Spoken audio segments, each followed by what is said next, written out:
آئیے اللہ کا گھر بنا، اس کو آباد کریں، اور آباد کرنے میں بن گیا اللہ کا گھر۔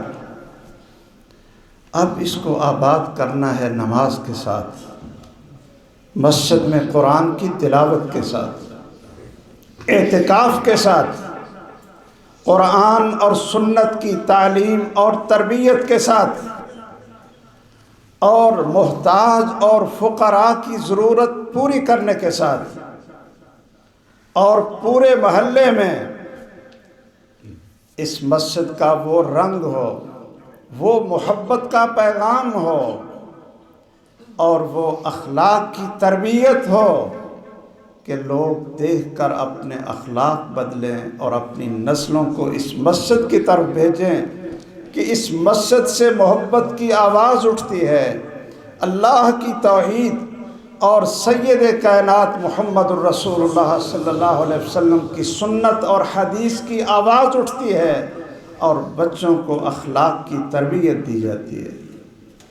یاد رکھیے، اللہ ذوالجلال قیامت کے دن فرمائیں گے، این جیرانی این جیرانی، او فرشتو میرے پڑوسی تو لاؤ، میرے پڑوسی کہاں ہیں؟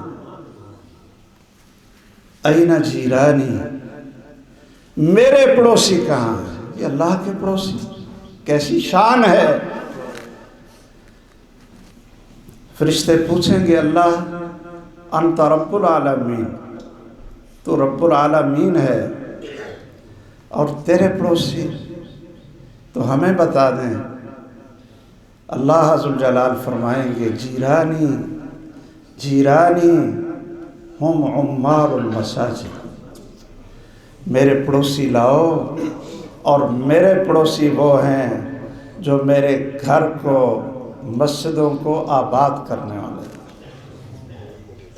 آپ مسجد میں آتے ہیں، آپ یہ نہ سمجھیں کہ آپ انتظامیہ کے مہمان ہیں۔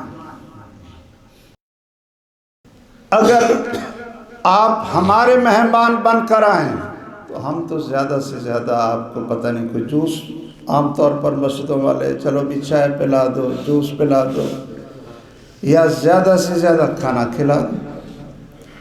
اچھا بھی کھانا کھلائیں گے تو مٹن کھلا دیں گے، کیوں جی، یا مچھلی کھلا دیں گے سردی میں۔ لیکن تم مسجد میں آتے ہو تو اللہ کے مہمان بن کر آتے ہو۔ محمد الرسول اللہ صلی اللہ علیہ وسلم نے فرمایا، من تطہر فی بیتہ فاحسن الوضوء، جو اپنے گھر میں وضو کرے، گھر میں وضو کرے۔ بہت سے فضائل ان کا تعلق گھر سے وضو کر کے آنے میں ہے، اس لیے کہ نماز کی جو لذت اور جو مزہ اور لطف اور جو نماز کے اندر خشوع اور خضوع گھر سے وضو کر کے آنے میں ملتا ہے، وہ جلدی جلدی دوڑ کر مسجد میں وضو کرنے سے نہیں ملتا۔ من تطہر فی بیتہ، جو شخص اپنے گھر میں وضو کرے، فاحسن وضوءہ، اور وضو بھی خوبصورت بنا کر کرے، ثم اتی المسجد، پھر وہ اللہ کے گھر مسجد میں آئے، فہو زائر اللہ، وہ اللہ کا مہمان ہے، اللہ اس کا میزبان ہے۔ وحق علی المزور ان یکرم الزائر، اور میزبان پر حق ہے، فرض ہے کہ وہ اپنے مہمان کی مہمان نوازی کرے۔ اچھا، جب میزبان رب العالمین ہے تو کیا وہ بھی جوس اور مٹن اور مچھلی میں کام پورا ہو جائے گا؟ نہیں۔ وہ سنیے، صحیح بخاری کی حدیث ہے، من غدا الی المسجد او راح، جو شخص بھی صبح کے کسی وقت مسجد میں آتا ہے، فجر کی نماز ہے، او راح، یا پچھلے وقت کی نمازیں ہیں، ظہر ہے، عصر ہے، مغرب ہے، عشاء ہے، نماز کا وقت نہیں بھی ہے، مسجد میں آتا ہے 2 رکعت تحیت المسجد پڑھ کر قرآن پڑھنا شروع کر دیتا ہے، دعائیں شروع کر دیتا ہے، ذکر شروع کر دیتا ہے، اللہ کے گھر میں آ جاتا ہے۔ وہ صبح آئے شام آئے، 24 گھنٹوں میں جس وقت آئے، اعد اللہ لہ نزلہ فی الجنہ، اللہ ذوالجلال پھر اپنی شان کے مطابق یہ دنیا کی چیزیں اس کو مہمانی میں نہیں دیتا، بلکہ اس کی مہمانی اپنی شان کے مطابق جنت سے عطا فرما دیتا ہے، جنت سے عطا فرما دیتا ہے۔ آئیے مسجدوں سے تعلق بنائیے، مسجد میں آنے والا کبھی بری موت نہیں مرتا، مسجد میں آنے والا کبھی بھی زندگی میں پریشانیوں اور بری بیماریوں اور موت کا سامنا نہیں اس کو کرنا پڑتا۔ میں نہیں کہتا، یہ گارنٹی ہے محمد الرسول اللہ صلی اللہ علیہ وسلم کی۔ آپ نے فرمایا کہ میرے صحابہ، الا ادلکم علی ما یمحو اللہ بہ الخطایا ویرفع بہ الدرجات، کہ میرے صحابہ میں تمہیں ایسا عمل نہ بتاؤں کہ جس سے اللہ تمہارے گناہوں کو معاف کرتے جائیں اور تمہارے درجات کو جنت میں بلند کرتے جائیں؟ کہا جی ضرور بتاؤ۔ 3 چیزیں بتائیں، 3 چیزیں۔ کیا؟ فرمایا انتظار الصلاۃ بعد الصلاۃ، ایک نماز پڑھی تو دوسری کی فکر ہو، کہاں پڑھنی ہے، کہاں ٹائم ہوگا، شہر میں کس جگہ پہ میں اس نماز کو ادا۔ نمازی لوگ تو ایسے ہی کرتے ہیں، جس طرح صبح ہم اپنے کام کی ترتیب بناتے ہیں نا جی، آج بجلی کا بل بھی دینا ہے، فلاں بھی کرنا ہے، بچوں کو لینا ہے، چھوڑنا ہے، دکان پر اتنے بجے جانا ہے، یہ کرنا ہے، اور آج کل ماشاءاللہ FBR کے دفتر بھی جانا ہے۔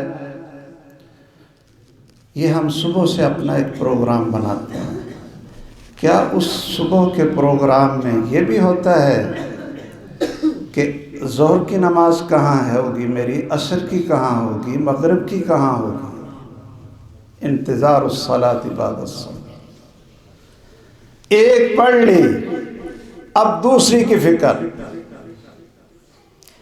ایک عمل۔ دوسرا عمل المشی بالاقدام الی الجماعات، کہ پیدل چل کر مسجد کی طرف جائیں۔ اور تیسرا اسباغ الوضوء فی المکارہ، پچھلے دنوں سخت سردی پڑی تو کئی بھائی ان کو ہم حدیث سناتے تھے کہ رسول مکرم صلی اللہ علیہ وسلم کی سنت مبارکہ اور صحابہ کرام کی سنت مبارکہ، جرابوں پر مسح کر لیا کرو، اللہ نے آسانی دی، مانتے نہیں تھے۔ اب پچھلے دنوں سردی پڑی تو مجھے کچھ دوستوں نے کہا کہ بہت سارے بھائی مان گئے، کہنے لگے ہاں جو اہل حدیث یہ حدیث سناتے ہیں نا کہ جرابوں پر مسح کر لو، وہ بالکل ٹھیک۔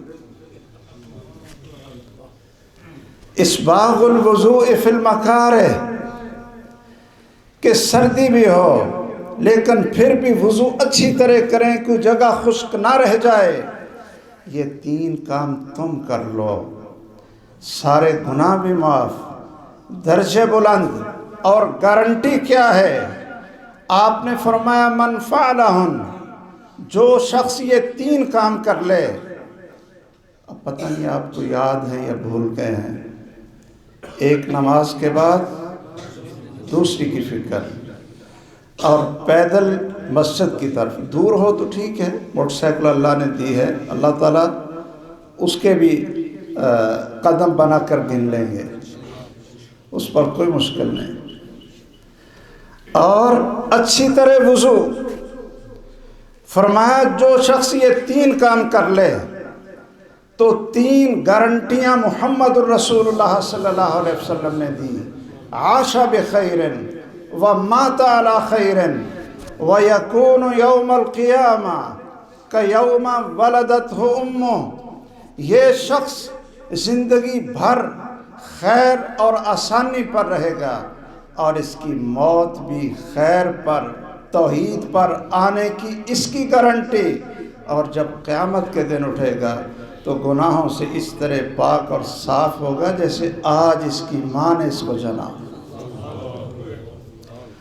اور مسجدوں کے ساتھ تعلق بنائیں، خود اپنے بچوں کو نماز کی تلقین کریں، پڑوسیوں کو نماز کی تلقین کریں۔ یہ تو وہ راستہ ہے۔ کئی بھائی مجھے ویسے تعجب ہوتا ہے، کہتے ہیں جی بڑی کوشش کرتے ہیں کہ کاروبار چلے، بیماری گھر میں آ گئی ہے، نکلتی نہیں، کوئی بندش ہو گئی ہے۔ وہ جو لگانے والے ہیں نا ان کو یا گاہک بنانے والے کہتے ہیں جی یہ نا کوئی بندش ہے۔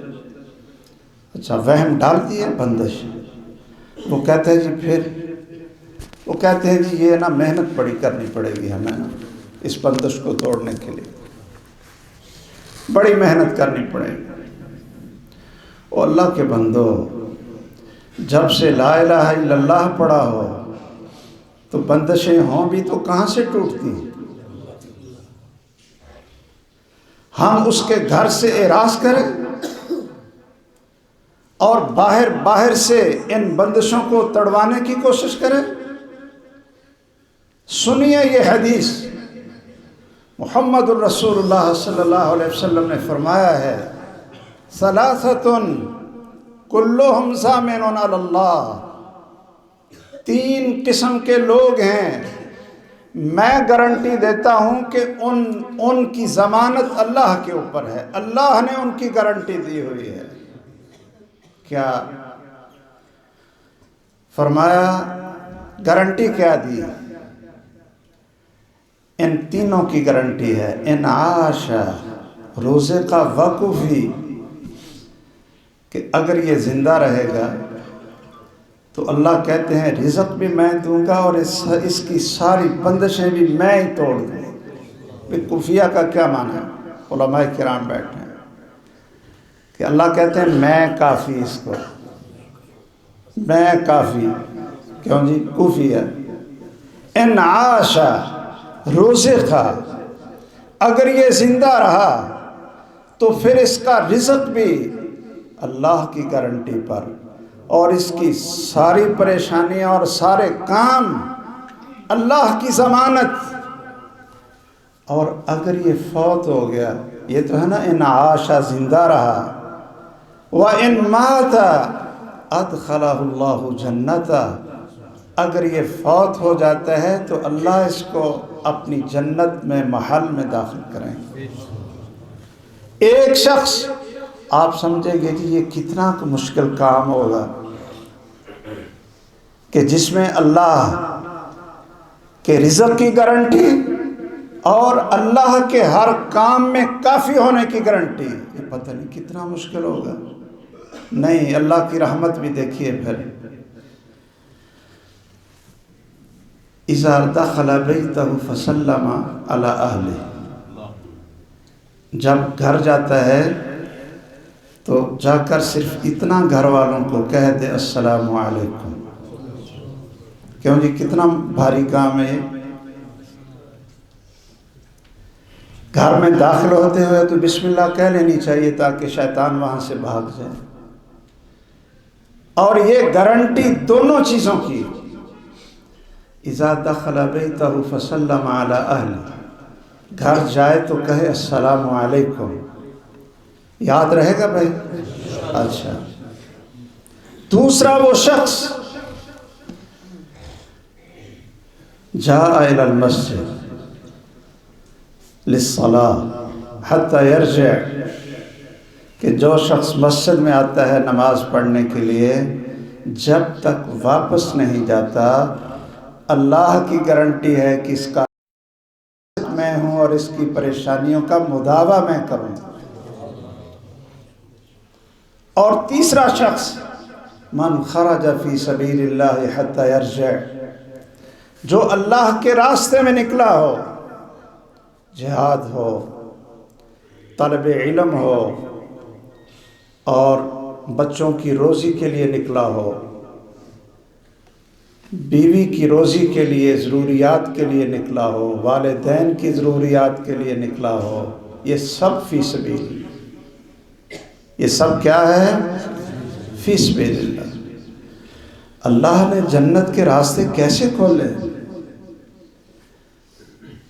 رسول اللہ صلی اللہ علیہ وسلم نے ایک جاتے ہوئے شخص کو دیکھا، کہا اگر یہ شخص اس لیے جا رہا ہے کہ اپنے والدین کو کما کر کھلائے گا فہو فی سبیل اللہ، یہ اللہ کے راستے میں ہے۔ اگر یہ اس لیے جا رہا ہے اپنی اولاد اور بیوی کو کما کر کھلائے گا فہو فی سبیل اللہ، یہ اللہ کے راستے میں ہے۔ اور اگر یہ شخص اس لیے جا رہا ہے اپنی بھوک کو مٹائے گا حلال ذریعے سے فہو فی سبیل اللہ، تو یہ بھی اللہ کے راستے میں ہے۔ من خرج فی سبیل اللہ، جو اللہ کے راستے میں نکلا، جب تک گھر واپس نہیں آتا اللہ اس کے لیے رازق ہے، اور اس کی ساری مصیبتوں کی ذمہ داری اللہ نے اٹھا لی، اور اگر اس کو موت آ گئی تو اللہ اس کو اپنی جنت میں داخل کرے۔ آئیے مسجدوں سے پیار کریں، وضو کر کے مسجد میں آئیں، ایک ایک قدم آپ کا اٹھتا جائے گا، 10 نیکیاں اللہ فرشتوں سے لکھاتے جائیں گے، 10 گناہ معاف کرتے جائیں گے۔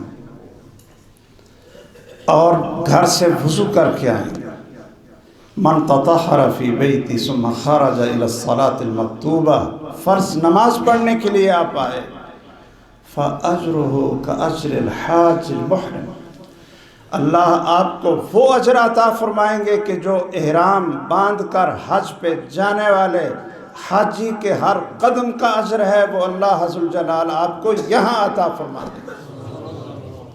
اور جب نماز پڑھ کر آپ بیٹھ گئے، جب تک بیٹھے رہیں، جب تک بیٹھے رہیں، ٹھیک ہے آپ جا سکتے ہیں، اگر ضرورت ہے جا کر بھی تسبیحات کر لیں، لیکن اگر دروازے سے نکل کر گپیں ہی مارنی ہیں، جلدی جلدی موبائل نکال کر پتہ نہیں کیا دیکھنا ہے، تو سلام پھیر کر مسجد میں بیٹھے رہیں اللہ کے گھر میں، جب تک بیٹھے رہیں گے۔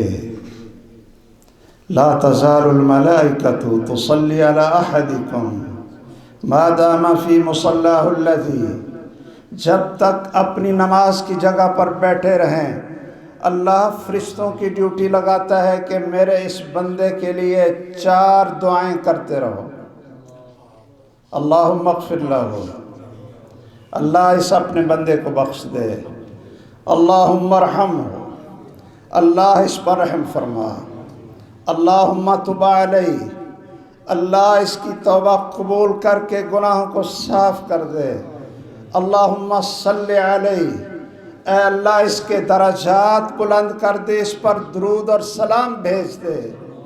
کیا میں اور آپ نہیں چاہتے کہ فرشتے ہمارے لیے دعائیں کریں؟ اللہ ہم کو توفیق دے دے کہ ہم اپنا تعلق اور محبت مسجدوں کے ساتھ بنا لیں۔